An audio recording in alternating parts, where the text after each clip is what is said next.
Radio Anthropocène, à l'écoute du changement global. Le métabolisme urbain s'appuie sur une métaphore qui envisage les villes comme des corps. Pour assurer leur fonction vitale, ces derniers ont besoin d'utiliser des matières et de l'énergie qu'ils consomment, transforment, puis évacuent, rejettent. Et parmi les flux entrants et sortants essentiels à la vie de tous et toutes, songeons à l'alimentation, par exemple, car il est désormais très clair que le territoire urbain, dans ses limites administratives et politiques, n'est pas et ne peut être autonome en termes de production agricole. Dans ce contexte de résistance au système agroalimentaire et économique, peut-on penser que le modèle économique dit circulaire est le modèle le plus robuste dans cette époque, ou en tout cas dans ce régime de polycrise qui est aujourd'hui le nôtre. Pour parler de tout ça, dans les 45 prochaines minutes, j'ai le plaisir d'avoir à la table Samuel Evin. Bonjour. Bonjour. Et Cédric Fouillant. Bonjour. Bonjour Valérie. Merci. Samuel Evin, vous travaillez au sein de SUMAC qui promeut l'économie sociale en général, la coopération en particulier.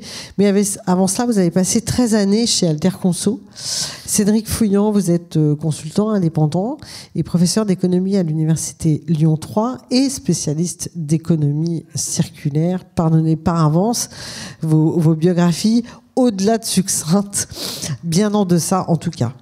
Cédric Fouillant, qu'est-ce que l'économie circulaire et quand ce modèle arrive dans votre parcours, parce que je l'ai un peu regardé dans le détail et il n'était pas, au départ de votre histoire.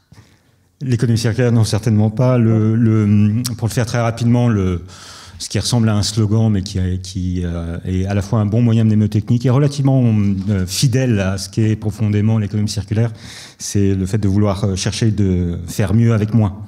On a une double réflexion sur les ressources qu'on va utiliser, ce qu'on va tirer de notre environnement, mais pas seulement au moment où on les extrait, aussi pendant tout le séjour tout le cycle de vie, pour utiliser le terme un peu plus technique, un peu plus professionnel, au sein de nos systèmes socio-économiques, et puis avant de les rendre d'une manière ou d'une autre, parfois sous une forme un peu détériorée à l'environnement. Donc c'est moins à toutes les étapes, ou c'est plus de sobriété ou plus de responsabilité qui est le moins du slogan. Et puis le mieux, c'est la réflexion autour de la création de valeur.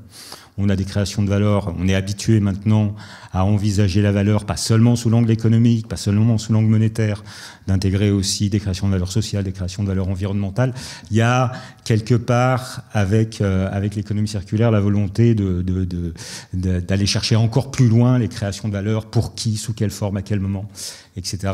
Et ma pratique de l'économie circulaire, que ce soit en enseignement ou en conseil ou en projet, c'est de mettre tout ça au service d'enjeux de transition écologique et sociale, retrouver un espace qui soit sécure environnementalement, qui soit juste socialement pour nos sociétés. Et ma rencontre avec l'économie circulaire s'est faite en 2013 par la lecture d'un article sur une table ronde gouvernementale qui était un prélude à l'introduction dans la loi de 2015, loi de transition énergétique pour une croissance verte, qui pose l'économie circulaire dans le droit français.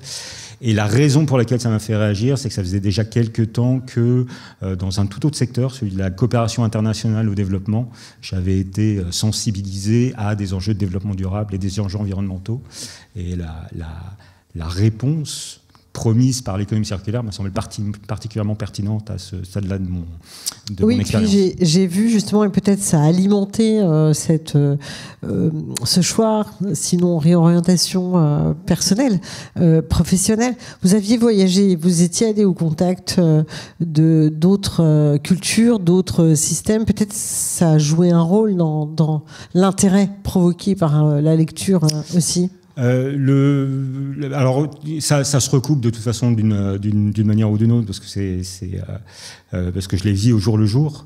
C'est pas l'international qui amène à l'économie circulaire. Je pense qu'il y a au contraire beaucoup d'arguments que j'essaie de partager avec mes étudiants pour territorialiser l'économie circulaire, trouver une échelle spatiale qui soit difficile de dire exactement combien de kilomètres, mais on ne fait pas une économie circulaire au niveau mondial. On essaye de le faire lot par lot, localité par localité. En revanche, on a une réponse, enfin des ensembles de réponses ou de réflexions apportées par l'économie circulaire dont il serait idiot de ne pas discuter et de ne pas trouver les points communs au travers des différences culturelles qu'on peut avoir. Moi, mon expérience à l'étranger, c'était, j'ai étudié, travaillé en Europe, j'ai fait ma coopération service national en entreprise en Chine, j'ai vécu en Afrique centrale, puis en Amérique centrale, et puis au-delà de juste l'endroit où je me trouvais, il y avait ces échanges-là et le fait de prendre en compte que sans renoncer à un certain universalisme, il y a des vraies différences culturelles et qu'il faut trouver des moyens d'aller dans ce qui nous unit tout en respectant nos diversités.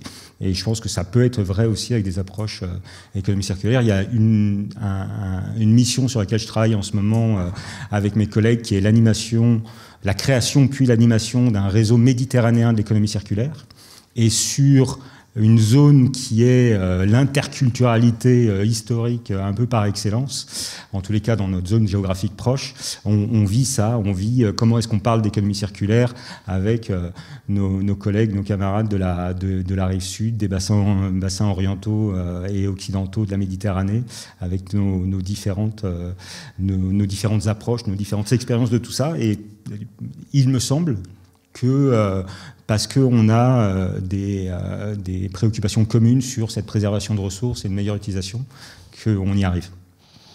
Je vous remercie Samuel Évin depuis 2006, mais vous concernant depuis 2008. Là, je voulais rentrer dans la question alimentaire, puis vous parliez d'économie circulaire Méditerranée, et je me dis que c'est un peu notre bassin culturel complet. Que ferait-on sans le café, sans le chocolat? En tout cas, personnellement, ce serait de très grands renoncements. Donc moi, j'ai besoin de cette circularité à l'échelle méditerranéenne. Donc je le disais, Samuel Évin depuis 2006, mais vous depuis 2008, donc quasiment très tôt. Alterconso distribue des paniers bio, locaux dans les quartiers de la métropole de Lyon. À l'époque, on disait peut-être Grand Lyon, puisque la métropole de Lyon existe depuis 10 ans, là, tout pile. Comment est cette initiative ? De quoi se nourrit-elle, si je puis le dire? L'initiative au départ a été faite par deux personnes, donc moi je ne faisais pas partie de l'aventure au départ, mais c'est deux personnes qui sortaient de Sciences Po pour les deux, et qui se disaient que finalement il y avait une volonté, une nécessité en tout cas de pouvoir trouver des produits locaux de qualité, en bas de chez soi, même quand on est étudiant, même quand on est travailleur pauvre ou même quand on est chômeur, et que en fait le constat a été fait qu'ils ne trouvaient pas. Il y avait quelques AMAP en 2005-2006 à Lyon, mais en fait il n'y en avait pas des tonnes, et en fait ils se sont dit on va en créer une, et puis en fait en réfléchissant un peu, ils se sont dit on va même créer un réseau d'AMAP, et on va créer des emplois, et on va essayer d'agréger un certain nombre de paysans et paysannes qui seront autour de Lyon, et on va mettre en action un peu tout ça, quoi. On va aller chercher les produits chez les paysans, on va les faire arriver sur la métropole de Lyon, et puis on va les distribuer à un certain nombre de personnes. Donc voilà, c'est parti. C'est parti de ça. Alors peut-être une petite parenthèse sur cette question alimentaire. Il faut bien comprendre, et que nos auditeurs et auditrices le sachent, dans le système agroalimentaire, ce n'est pas le producteur qui fait le prix de son produit.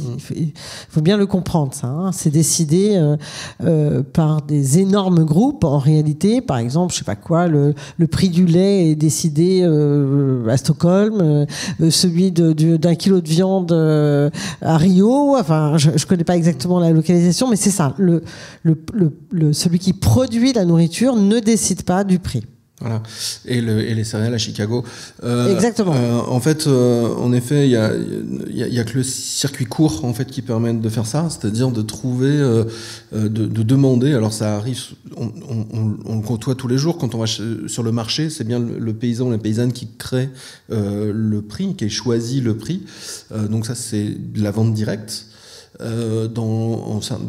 Plus le circuit est court, et plus on a des chances que le prix soit rémunérateur pour le paysan ou pour le paysanne. En tout cas, la personne qui a fabriqué ce produit. Nous, on a choisi de justement faire en sorte que ce soit le plus court possible, qu'on ne soit pas un intermédiaire, mais qu'on fasse passer la marchandise par le biais d'Alterconso et que le prix soit déterminé alors par le paysan, mais par le producteur, les personnes qui produisent les fruits, les légumes, etc.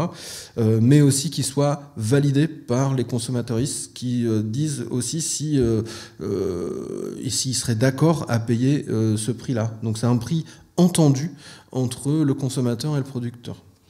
Ouais, alors on abordera tout à l'heure la question du prix juste, et notamment des travaux alors je ne sais plus si c'était une commande ou si c'était un doctorat, les travaux qui avaient été menés par Marion Maignan sur la question du prix juste, et juste, j'imagine, à la fois pour celui qui produit, mais aussi pour le consommateur.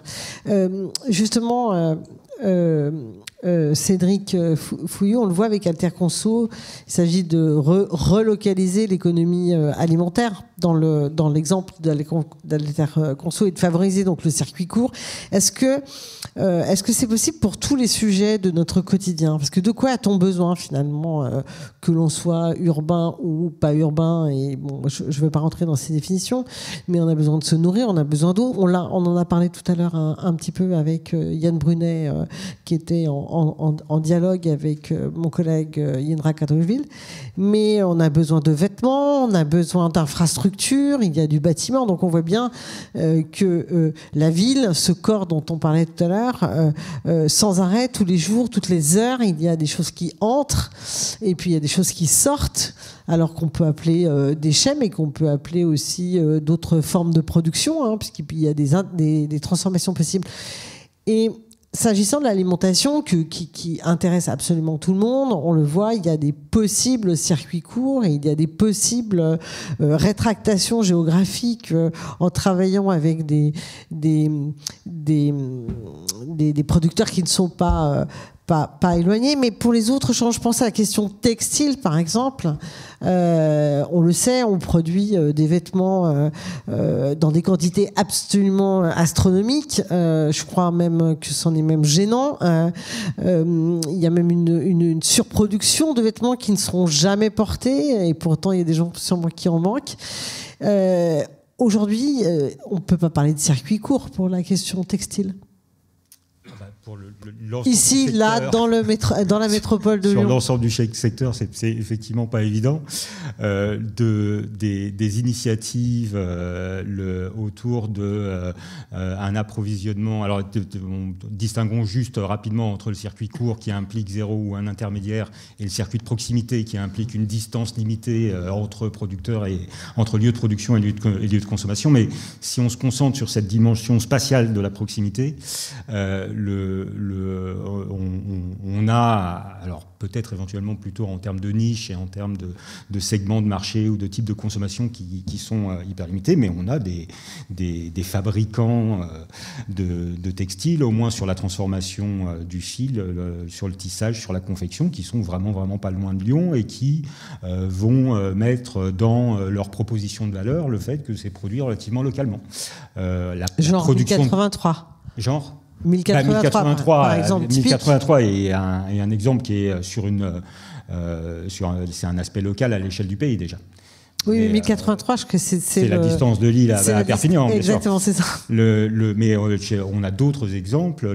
Je participe à l'animation d'un collectif d'acteurs lyonnais de la mode éthique et durable. Parmi les membres du collectif qui s'appelle Sans Façon, parmi les membres du collectif, on a un certain nombre d'entreprises, de créateurs, créatrices qui ont fait le choix dans l'ADN de leur collection, dans l'ADN de leur entreprise, d'aller trouver des lieux de confection locale, voire parce parce que alors, certes, c'est pas la matière première vierge, mais avec des collections qui sont faites à partir de récupération, avec des stocks dormants de textiles qui, au lieu d'être envoyés à l'incinération ou à l'enfouissement, peuvent être réutilisés à ce niveau-là. On peut se retrouver avec des circuits d'approvisionnement qui sont relativement courts.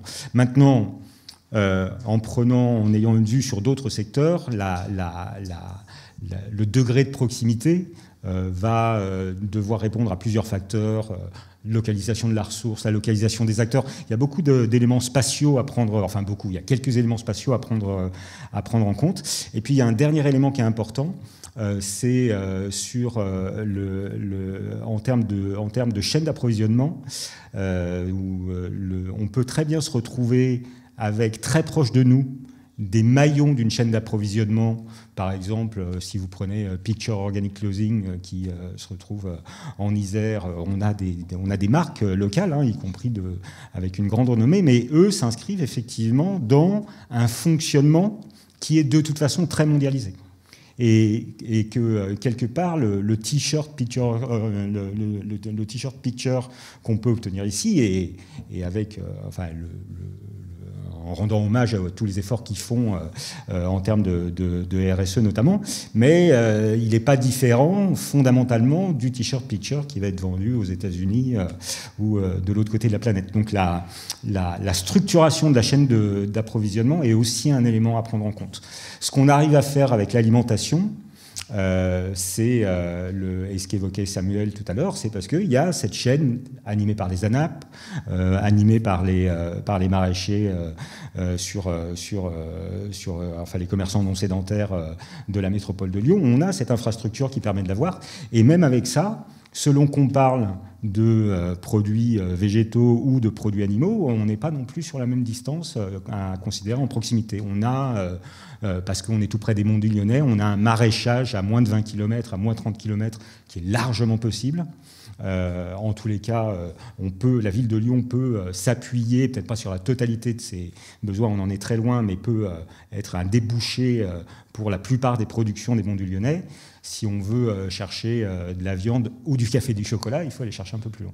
Il faut aller chercher un peu plus loin, mais là, on le voit, là, ce que vous nous expliquez tous les deux, qu'il y a des alternatives, qu'elles sont en marche, qu'elles se construisent, parfois depuis quand même un certain nombre d'années, mais en réalité, quelles sont les pratiques des consommateurs ? C'est-à-dire qu'aujourd'hui, l'agro-industrie, si je reviens à la question alimentaire, mais je pourrais le dire des grandes entreprises vêtements, je pense à Shein par exemple en ce moment, ils ont une puissance narrative et une puissance marketing absolument colossale, et donc ça demande des changements de pratiques culturelles. Je vais prendre un exemple très symptomatique selon moi et qui intervient à un moment donné d'une crise que nous avons tous connue, qui est celle du Covid par exemple, et je pense au premier confinement, les 8 premières semaines, et l'exemple de la métropole de Lyon, les marchés ferment, les grandes surfaces restent ouvertes, et le président alors de la métropole de Lyon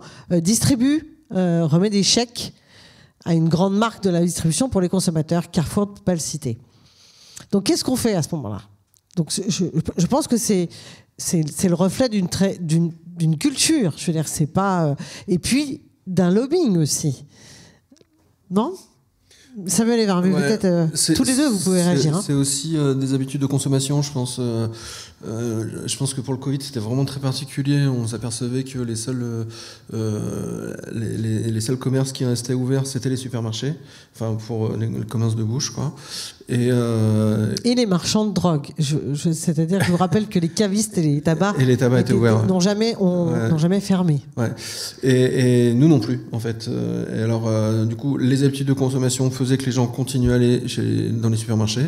Les supermarchés se sont vite retrouvés complètement submergés, mais pas forcément que d'alimentation. On se souvient qu'il n'y avait plus de papier toilette, par exemple, pendant le Covid. Mais par contre, les rayons librairies étaient fermés. Oui, c'était pas essentiel. Vous vous rappelez de ces...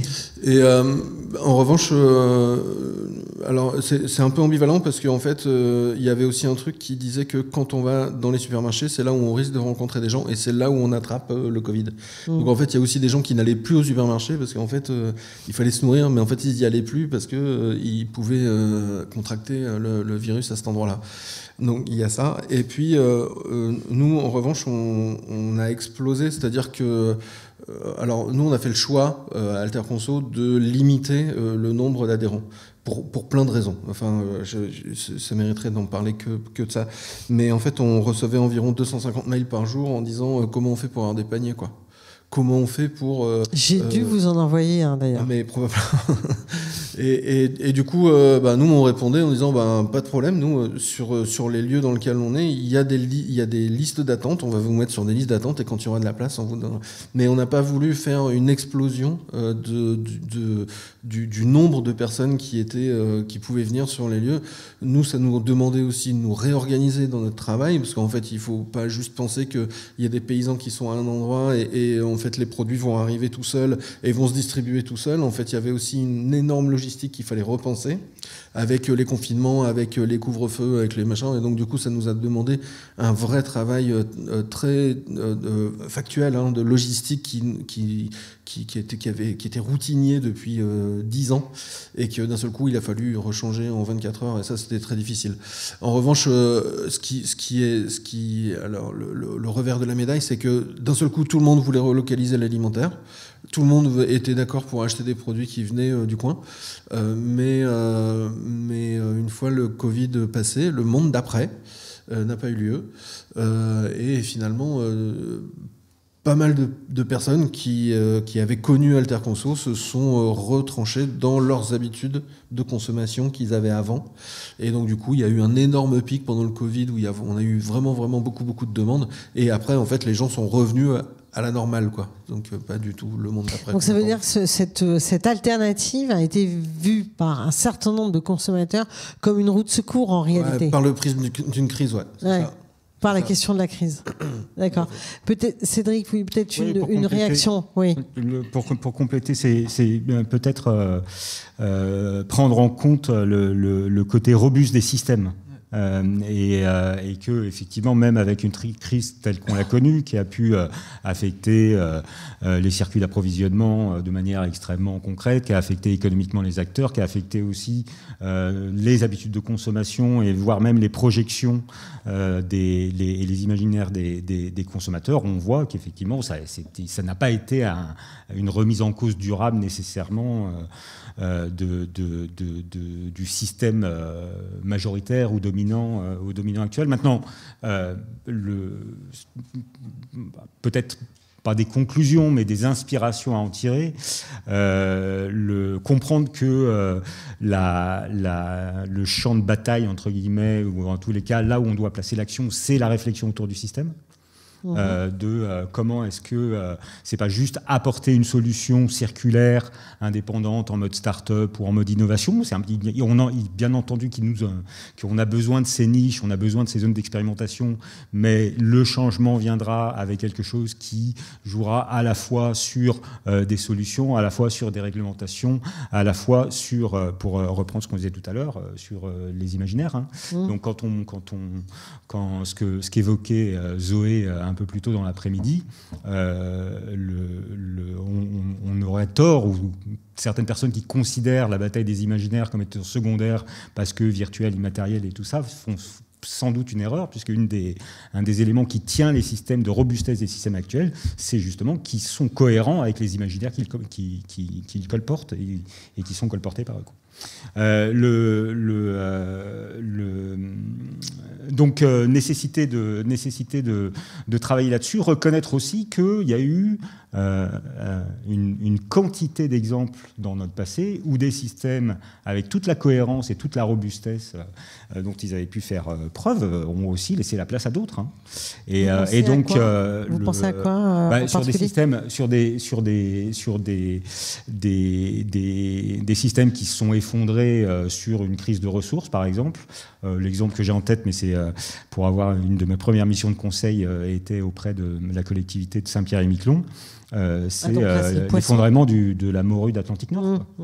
la morue d'Atlantique Nord disparaît en l'espace de quelques années, enfin disparaît, elle devient inexploitable et le Canada met en place un moratoire sur la pêche. Surexploitée. Mais pendant des dizaines d'années, elle était exploitée de plus en plus chaque année sans que, à aucun moment, il y ait véritablement un signe comme quoi ça allait disparaître. Et la chute des populations a été extrêmement rapide. On a un certain, plein d'exemples aussi liés aux ressources, mais aussi liés à nos systèmes énergétiques, par exemple, où en très peu de temps, quand on passe de l'énergie des mobilités hippomobiles à l'automobile, tout un système autour du cheval a été complètement remis en question, a disparu. Tout le système qu'on avait autour de l'exploitation de la graisse de baleine pour des questions d'énergie, d'éclairage, mais aussi de processus industriels, là aussi, c'est la fin de la chasse à la baleine. Elle ne s'est pas faite juste par une préoccupation de sauvegarde de l'espèce. Elle s'est faite parce qu'on est passé à un autre système. Et il y a quelques pays au monde qui, pour des raisons culturelles qui leur sont propres, ont continué. Et encore 80 ans après ou 100 ans après, ça reste un sujet, mais ça reste un sujet qui s'est déplacé. Il faut reconnaître aussi qu'on a arrêté ce système basé sur la ressource baleinière de manière assez rapide. Bon, pas parler des révolutions et de nos habitudes françaises, mais... Non, mais c'est intéressant de rappeler qu'il y a eu des effondrements ou des bifurcations. Et des bifurcations. Donc ça reste possible. Et puis il faut aussi pouvoir considérer qu'il peut exister des coexistences. Et il peut exister des systèmes plus ou moins importants qui, dans une certaine mesure, peuvent coexister parce qu'il y a des niches, parce qu'il y a des préoccupations particulières, etc. etc. L'alimentation, pour ça, donne probablement un bon exemple dans la mesure où ça se joue sur un apport nutritionnel à des conditions économiques données, mais pas que. Il y a énormément de culture derrière. La préoccupation qu'on peut avoir, le même individu, à savoir...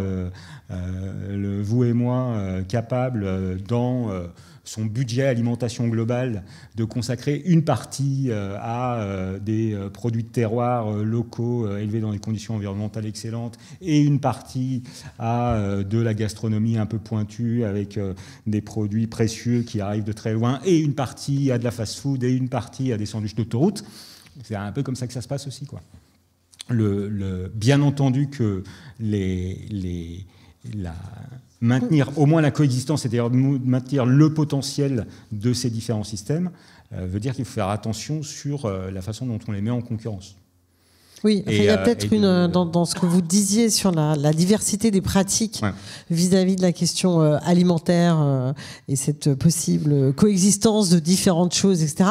Il y a quand même une donnée très claire, on va dire, sur les 50 dernières années, ou enfin, peut-être 40 dernières années, c'est l'effondrement quand même de la part économique d'une famille consacrée à la question alimentaire. Oui, et je pense que c'est pas bien. Maintenant, c'est la part relative dans un revenu qui a augmenté. Oui, tout à fait. Donc, quelle est en euros constants, qu'est-ce qu'un individu, un Français moyen consacre à l'alimentation ? Je n'ai pas la réponse, mais j'aimerais vérifier est-ce que ça a vraiment baissé ou augmenté. Disons qu'il y a des coûts qui ont largement augmenté, le logement par exemple, et puis des choses qui n'existaient pas, Internet, loisirs, etc. Donc il y a des choses comme ça. Peut-être Samuel Évin là-dessus, sur cette question de l'alimentation particulière, sur ces systèmes de distribution, son économie, sa circularité spécifique, ici ou ailleurs d'ailleurs. Non, comment dire, ce qu'il pourrait y avoir de singulier au regard de la question de l'alimentation en termes d'économie circulaire. Ce qu'il y a de singulier, c'est déjà de considérer les producteurs à ce qu'ils font, à ce qu'ils fabriquent tous les jours. Donc en fait, le circuit court, on parlait de circuit de proximité, et les circuits courts, en fait, Alterconso mixait les deux, justement. En fait, on allait chercher des produits qui étaient entre 60 et 80 km autour de Lyon, et sans intermédiaire. On ne se considérait pas comme intermédiaire, on ne margeait pas sur les produits, en fait. Il y avait un système économique qui faisait qu'on arrivait à un équilibre, mais c'est pas de ça dont on parle, mais en fait, c'est de considérer toute la production qui existe aujourd'hui aujourd'hui autour de Lyon, et elle est multiple. Tu disais tout à l'heure, en fait, c'est les productions laitières qui sont très élevées, des productions maraîchères, des productions arboricoles, des fruits, des petits fruits, des gros fruits. Il y en a vraiment énormément partout autour de Lyon. En fait, il y a vraiment une possibilité de valoriser ces produits au niveau local. Beaucoup des paysans et paysannes des Monts du Lyonnais ne les valorisent pas au niveau local. Ils les valorisent dans des coopératives qui vont probablement les vendre dans des marchés d'intérêt généraux, par exemple à Rungis. Donc tous les produits retournent à Rungis pour être probablement, et c'est pas probablement, c'est que c'est sûr, ces produits redescendent en région, probablement à Lyon, pour pouvoir être vendus. Donc on est sur une proximité, un circuit de proximité qui a l'air d'être très proche, mais qui en fait a fait 600 km pour arriver, quoi. Alors que c'est des framboises qui viennent de Miribel ou de Turin. Donc c'est vraiment des trucs qui sont que l'on voit, ça, qu'on peut voir tous les jours, quoi. Oui, puis même, par exemple, si je prends dans notre région, le Cantal, qui est un gros secteur de production de viande, hein, donc en réalité, plus de 80% de la viande labellisée du Cantal, en réalité, grandit sur pattes, vivante, grandit en Italie, c'est-à-dire qu'il y a une partie de la croissance qui est faite ailleurs et ensuite pour revenir, etc. Donc c'est très complexe en réalité, y compris sur les questions céréalières, parce que vous avez parlé de notre région, si on parle de la nourriture dont a besoin notamment la production, enfin le secteur de la viande, c'est pas que des vaches qui broutent les champs dans notre région, c'est essentiellement du soja qui vient, ou d'autres céréales d'ailleurs qui viennent en particulier d'Amérique du Sud. Alors, donc c'est très compliqué l'affaire de... En fait, sur une production issue de l'agriculture biologique, il y a toujours besoin d'avoir... tout ça, c'est contrôlé. Enfin, agriculture paysanne et agriculture biologique. Agriculture paysanne, ça permet aussi de regarder l'autonomie fourragère. En fait, c'est de regarder s'il y a suffisamment de céréales sur l'exploitation pour pouvoir nourrir les bêtes qui sont sur l'exploitation. Donc du coup, ça, c'est sur l'approvisionnement. Il y a aussi un circuit court entre ce que les vaches vont manger et ce qui est produit sur la ferme. Après, en effet, sur une agriculture plus intensive, ce n'est pas la question de savoir s'il y a une autonomie fourragère sur l'exploitation. La question est de savoir à combien je vais payer mes céréales que je vais donner à mes bêtes. Et là, en effet, ça vient de très très loin. Ça vient, oui, probablement d'Amérique du Sud, avec des produits qui peuvent être OGM. Aujourd'hui, il y a juste l'agriculture biologique qui permet, et l'agriculture paysanne, qui permet de s'assurer qu'il n'y ait pas d'OGM dans l'alimentation de toutes les bêtes que l'on mange, voire même des protéines. Enfin, alors j'englobe les œufs, par exemple, hein, les œufs qui ne sont pas bio, c'est des œufs qui probablement les poules ont mangé des OGM ou des farines animales. Ou voilà, il n'y a pas tant de réglementation de ça sur l'élevage des bêtes. Et juste pour revenir sur l'Italie, ce qui est encore plus retors, c'est que le commerce des veaux, en fait, une vache va donner naissance à des veaux, et en fait, ces veaux généralement naissent ici, sont valorisés en Italie pour être revenus après sur le territoire. Donc en fait, elles aussi, elles font quelques kilomètres en camion. Ouais. Vive les camions. Tout à l'heure, merci. Tout à l'heure, Cédric Pouillon, vous avez abordé la question de la sobriété, enfin, au regard de la question des ressources, et tout de suite, ça évoque la décroissance. Et on sait que la décroissance, pour certains d'entre nous, évoque une vie de Amish au coin d'une bougie, à labourer la terre avec les herses du néolithique. Vous voyez un peu l'imaginaire, parce qu'on parlait tout à l'heure d'imaginaire. Est-ce que vous pouvez justement nous parler de cette question de la sobriété, qui n'est pas forcément la question de la décroissance, mais qui n'est pas forcément quelque chose qui a la croissance non plus? Oui, tout à fait. L'angle que je retiens dans ma pratique professionnelle, c'est cette attention à la réduction des besoins. Dans certains cas, réduire les besoins, ça va nous amener à réduire des utilisations. Dans d'autres cas, ça va nous amener à les responsabiliser, à avoir cette approche, cette préoccupation de consommer sans gaspillage, sans perte. Et surtout, quand on conçoit nos systèmes de fonctionnement, parce qu'il y a une vraie conception derrière, hein, quand on dessine un quartier, quand on organise une ville, quand on crée une usine, une entreprise, on va mettre de manière presque intrinsèque des nécessités d'utilisation de ressources au stade de la conception. Et donc c'est de la même façon que sur un produit donné, vous allez peut-être avoir le souci de faire un produit qui sera extrêmement efficace énergétiquement, par exemple, ou qui utilisera très peu de matières consommables. On peut étendre cette analogie à d'autres systèmes, et c'est une sobriété par design. Une sobriété par lutte contre les pertes, par lutte contre les gaspillages, en mettant en fait ce degré d'utilisation des ressources comme étant une priorité. En ça, effectivement, c'est pas une sobriété d'ascèse. C'est pas une et d'ascèse volontaire heureuse ou d'ascèse subie malheureuse. Hein.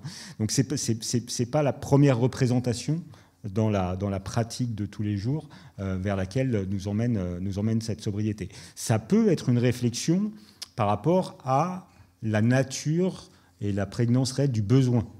On peut probablement, enfin c'est plus que probablement, la première bonne question à se poser dans une approche économie circulaire, c'est est-ce qu'on a besoin de telle chose, est-ce qu'on a besoin de telle autre, de telle consommation, et est-ce qu'on ne peut pas faire sans, est-ce qu'on ne peut pas faire mieux sans.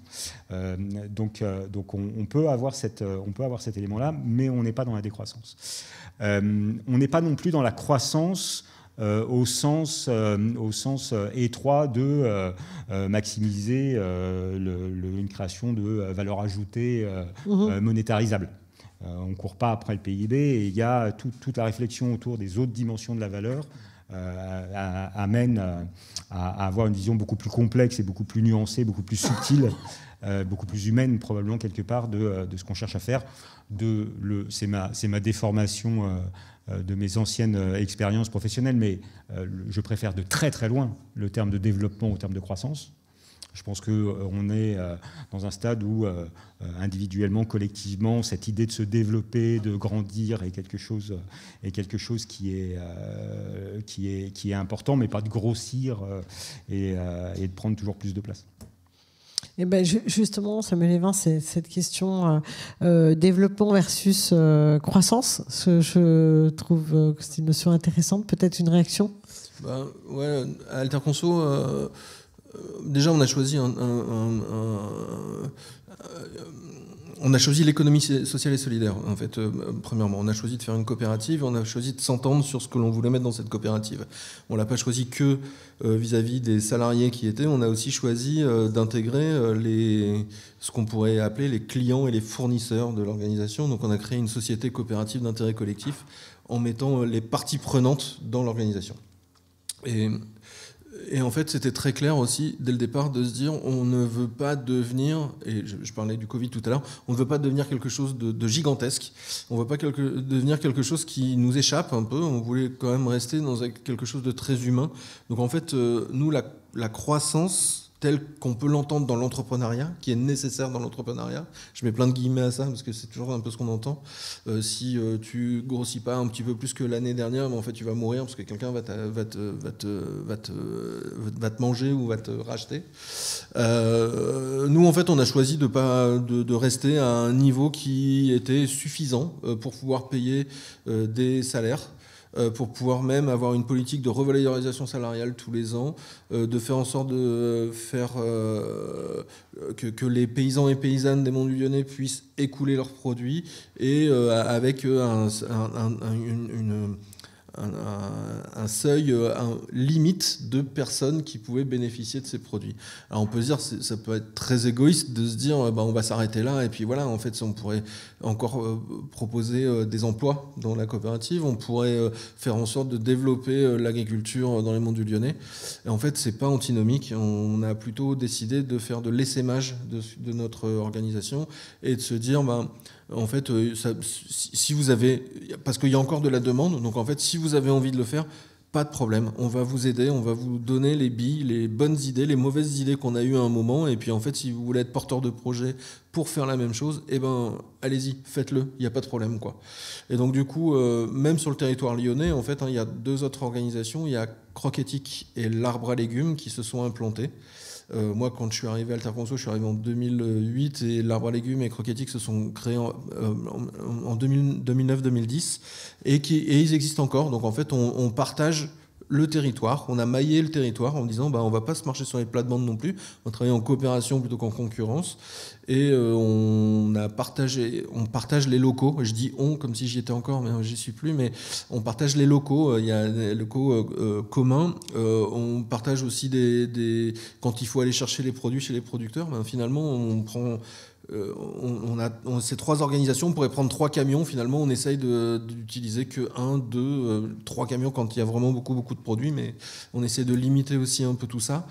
Et cet essaimage ne s'est pas fait non plus que sur le territoire lyonnais, on a essayé de faire ça à Grenoble, une organisation qui s'appelle l'équitable, avec un Y. Pour le Y grenoblois. Une autre démarche qui a eu lieu à Brest, court-circuit Pays de Brest, qui fait la même chose que ce que nous on faisait, dans l'Aveyron et sur l'île de la Réunion aussi. Des gens sont venus nous voir pour nous dire ça serait bien qu'on fasse ça aussi sur l'île de la Réunion. Voilà, ça évitera aussi que les gens aillent dans les supermarchés locaux. Voilà. Ok, donc vous avez fait, c'est de l'open source en réalité. Alors c'est ça, c'est en fait notre projet n'est pas du tout fermé en fait. L'idée c'est de vraiment, on pense pouvoir avoir eu une bonne idée à un moment et en fait on la pose là. Et si des gens veulent l'utiliser, c'est clé en main. On va pas pousser, on va pas vous aider à faire les choses, on va vous dire un peu comment on a fait. Et en fait, on est plutôt dans une démarche d'éducation populaire, quoi, de se dire, voilà où on en est, voilà comment on a réussi à en arriver là. On s'est planté sur des trucs. Il faut pas, si vous avez du temps à perdre, vous pouvez refaire les mêmes conneries, mais sinon, on peut vous dire ce qu'il faut pas faire. Ça, on est aguerri à ça. Et puis, et tout ça, vraiment quelque chose qui nous tient à cœur, c'est l'économie sociale et solidaire. En tout cas, la coopération est pour nous le nœud central de tout ça. D'accord, mais si j'écoute bien, si je comprends bien la démarche d'Alterconso en tout cas, ouais. C'est que c'est vraiment, ça s'adresse entre guillemets à des avertis d'une certaine manière, ou curieux, ou en désir de ce genre de consommation et de pratique, mais il n'y a pas de prosélytisme de votre part. C'est-à-dire qu'il n'y a pas justement la puissance de l'agro-industrie, ouais. C'est justement, alors le mot prosélytisme n'était peut-être pas juste. On peut dire publicité, par exemple. Voilà, on pourrait dire publicité. Encore qu'en termes de prosélytisme, par exemple, Jésus-Christ, il a quand même été champion du monde. Enfin, je crois que c'est lui qui a vendu le plus de livres. Donc, c'est plus que de la publicité à l'époque. Hein. Ouais. Il n'y avait pas Internet. Donc la question, c'est comment ? C'est-à-dire comment, sur des pratiques dont on vient de parler, on est passé par la question alimentaire, mais on aurait pu passer par d'autres sujets. D'économie circulaire, d'une plus grande justesse, de respect des ressources et des personnes. Hein, parce qu'on n'a pas parlé du prix. Comment on fait pour passer pour arriver à l'échelle, oui, pour arriver à l'échelle, pour changer d'échelle. Ouais. Est-ce qu'on souhaite changer d'échelle ? On souhaite être à l'équilibre, en fait. C'est ça notre truc à nous. Après, peut-être qu'on se voile la face sur 2-3 trucs, c'est-à-dire qu'on va pas parler de publicité, mais de communication. Mais finalement, ça reste à peu près la même chose. Nous, la volonté, c'était quand même d'avoir, de conserver cet équilibre du nombre d'adhérents qui permettent, et du nombre de paysans et paysannes qui nous permettent de payer des salaires, parce que c'est de ça dont on parle, voilà, pour faire court.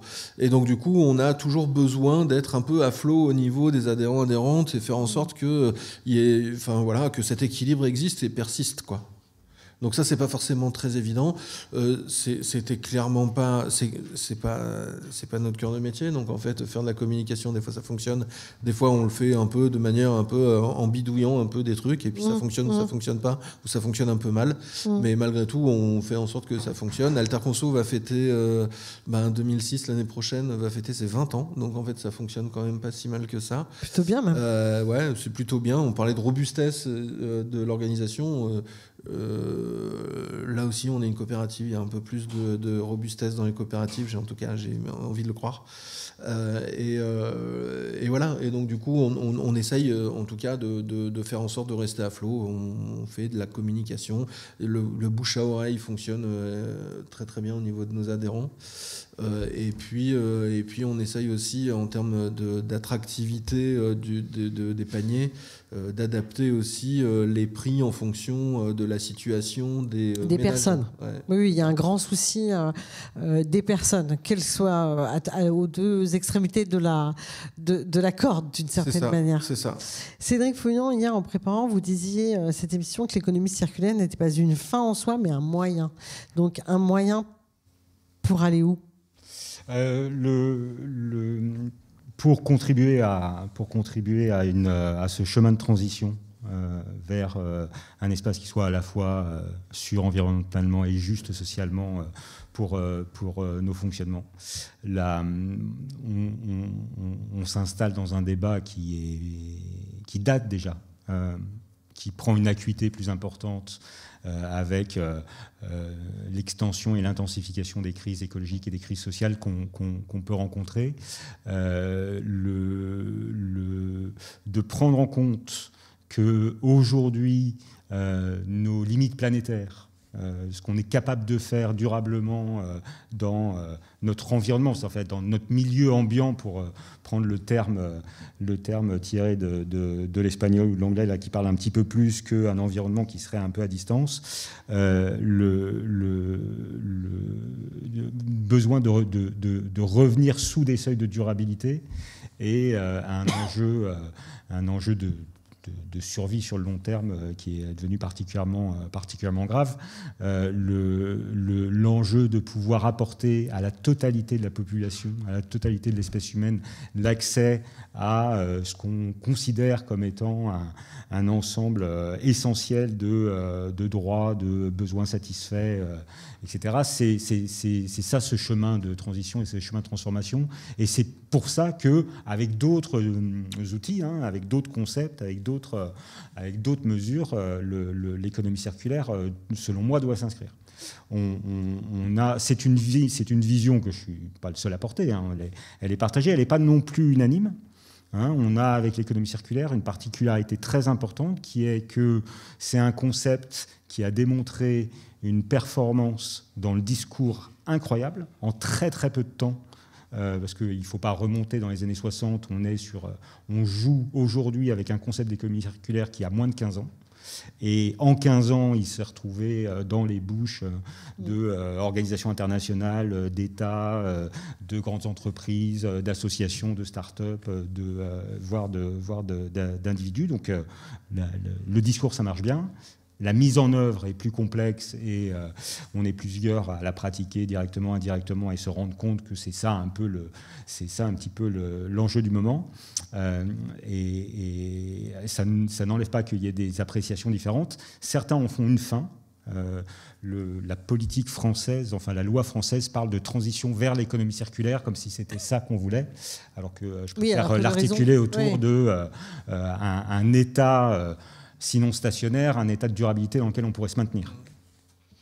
Je vous remercie. Pour terminer, j'avais une question, un sujet qu'on n'avait pas encore abordé. Et je pense que c'est au cœur de préoccupation. Finalement, quand on parlait tout à l'heure de partage de valeurs, parce qu'il y a quand même un peu ça au fond du fond dans cette affaire, où que l'on soit, est-ce que ça ne remet pas fondamentalement en cause des questions de gouvernance, c'est-à-dire les vieux systèmes en silos verticaux ne doivent-ils pas être totalement perturbés pour justement construire d'autres systèmes d'économie circulaire, des systèmes plus coopératifs, des systèmes qui embarquent une pluralité d'acteurs différents, qui permettent une discussion avec des personnes différentes. Cette question-là, est-ce que à chaque fois vous l'avez pas dans vos différentes travaux et pratiques?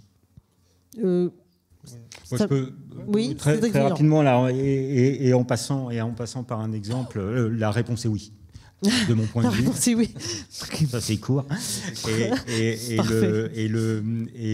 l'un des enjeux, on parlait un peu plus tôt dans l'après-midi de la gestion des communs et de recréer du commun avec un certain nombre de choses, peut-être pas la totalité de nos systèmes, mais on a un certain nombre de systèmes qui sont essentiels, qui nous sont essentiels collectivement, et peut-être les revisiter sous l'angle d'un bien commun pour lequel il est nécessaire de mettre en place une gouvernance appropriée pour pouvoir le maintenir, est une première question. L'autre question de gouvernance récurrente dans les approches économiques circulaires, c'est capter, créer de la valeur et la répartir de manière incitative, juste aussi, bien entendu, mais d'avoir une certaine vertu dans la répartition de la valeur. Et l'exemple que je lui ai donné, le contre-exemple que je lui ai donné, c'est, on parlait de fast fashion un peu plus au début de nos échanges, le t-shirt à 5 €, le t-shirt qu'on achète à 5 € par rapport au t-shirt qu'on achète à 80 €, le t-shirt à 5 €, paradoxalement, ne coûte pas forcément moins cher. Par contre, il n'est pas payé par les mêmes personnes. Les 5 €, les 75 € que vous ne payez pas en tant que consommateur final, ils auront été payés par des dégradations, des conditions de travail dégradées, par des conditions environnementales et de santé environnementale dégradées dans les lieux de production, etc., etc. Vous avez la mode pas chère à un prix exorbitant.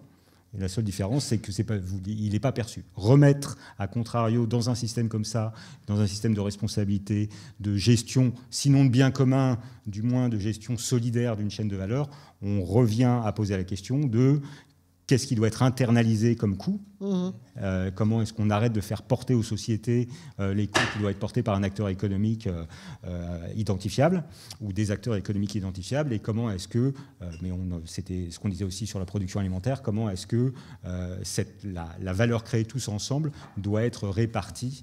Il n'y a pas de critère absolu. Donc on a besoin d'avoir des instances de discussion pour pouvoir aborder ces sujets-là. Oui, donc vous dites qu'il y a des coûts cachés, en fait, ou il y a des coûts qui ne sont pas payés, qui sont payés autrement. Ouais. Merci. Samuel Evin, peut-être une réaction. Moi, je suis la gouvernance, pour moi, elle va avec le costume, quoi. On ne peut pas imaginer d'une relocalisation de l'économie ou d'une économie circulaire autrement, à mes yeux, autrement que par le prisme d'abord de l'économie sociale et solidaire.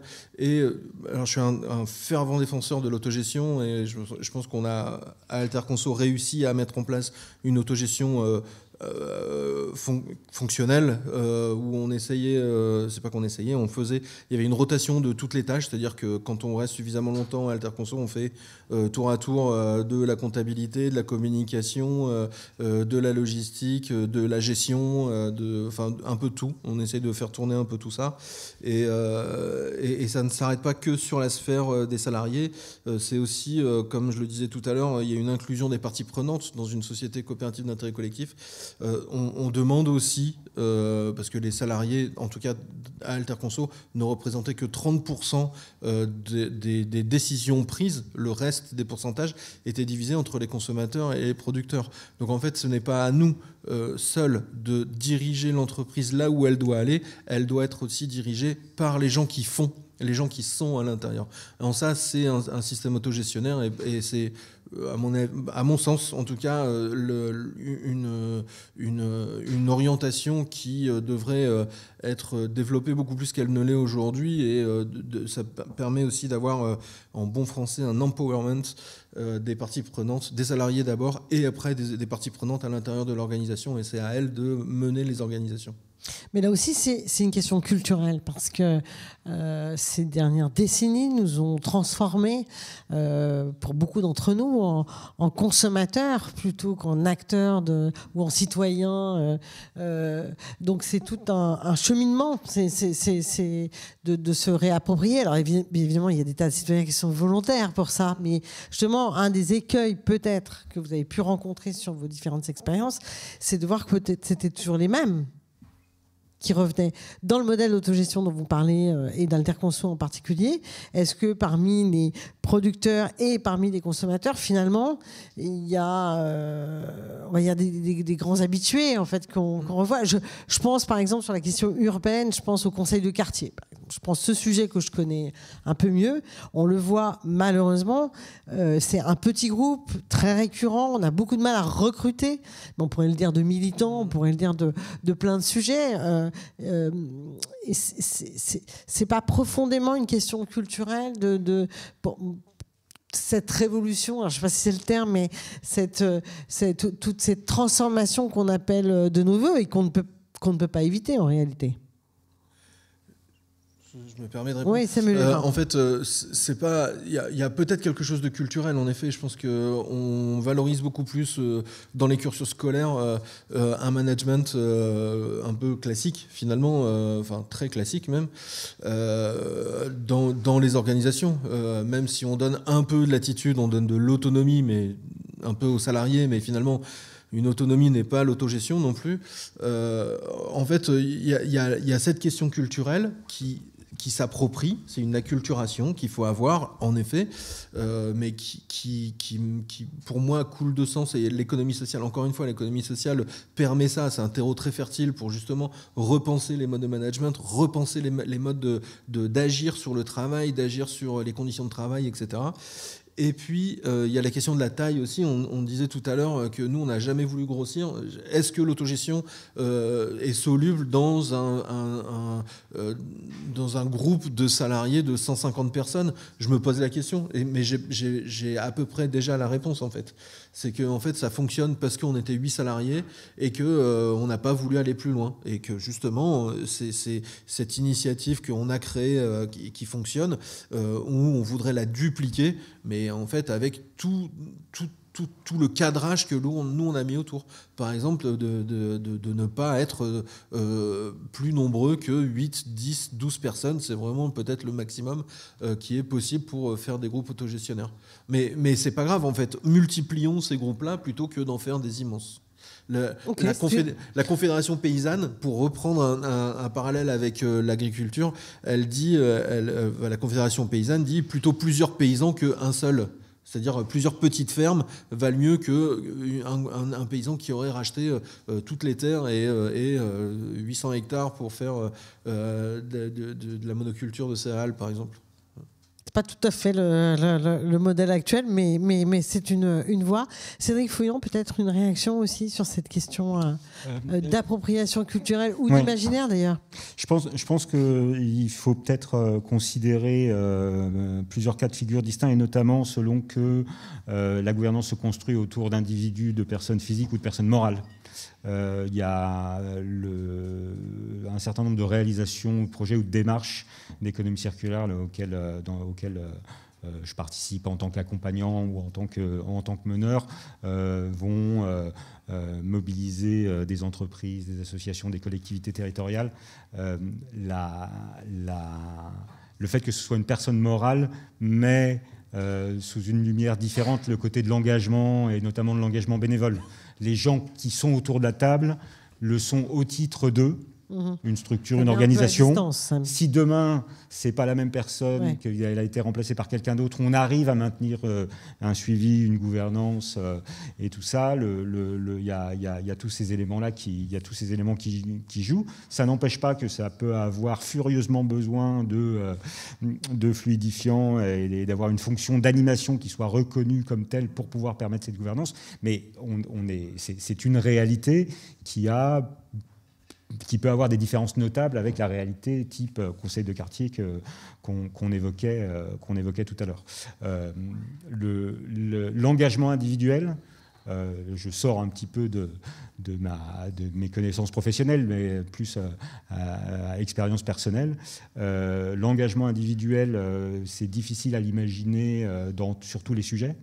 Si vous êtes impliqué dans la gestion du bien commun qui est votre alimentation locale et du bien commun qui est votre habillement et du bien commun qui est votre logement, commencez à faire beaucoup et vous allez vite vous retrouver un peu en carence de soirée pour faire des choses avec votre famille, avec vos amis ou rien, ou ne rien faire, qui peut être quelque chose de tout aussi important. Donc il y a cet élément-là à prendre en compte. Il y a l'élément aussi que les modalités d'engagement, pour le coup, sont culturelles et évoluent culturellement.